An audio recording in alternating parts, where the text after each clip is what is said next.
আসসালামু আলাইকুম। আবারও চলে আসলাম আমি মোহাম্মদ রুবেল আহমেদ। আজকে যে ভিডিওটা করেছি এটা একটি জেনারেটর এবং পেট্রোল পাম্পের একটি পার্টস। এই পার্টসটি দিয়ে অনেকের সমস্যার সমাধান হবে, সেটা হচ্ছে তেলের সমস্যা।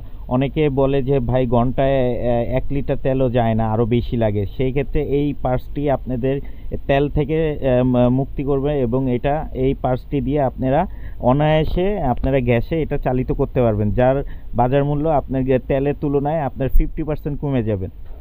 পেট্রোলও লাগবে না, আপনার ডিজেলও লাগবে না, এটা ডাইরেক্টলি আপনারা গ্যাস দিয়ে চালাইতে পারবেন। তো এটা চালানোর জন্য আপনাদের সর্বপ্রথম করতে হবে একটি এলপিজি কার্বোরেটর।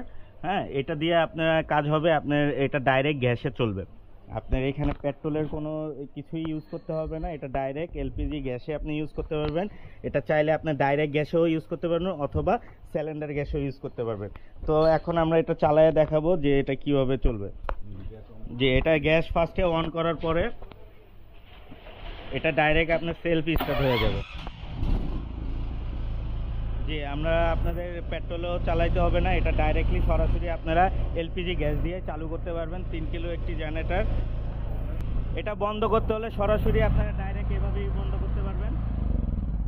জি, আপনাদের এখানেও সুইচে হাত দিতে হবে না, আপনারা গ্যাস বন্ধ করলেই সরাসরি আপনাদের জেনারেটরটি বন্ধ হয়ে যাবে। এটা 3 কিলো একটি বলবো জেনারেটর।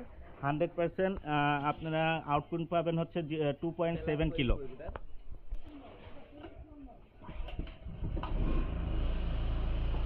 যে এক কি আমাদের গ্যাসের যে জেনারেটর এটা স্টার্ট হয়ে গেল। যে খুবই সহজে যে কেউই স্টার্ট করতে পারবে। জি, নতুন এরকম ভিডিও পেতে আমার চ্যানেলকে সাবস্ক্রাইব করে রাখবেন এবং ইনশাল্লাহ আবারও দেখা হবে নতুন কোনো ভিডিওতে। আসসালামু আলাইকুম।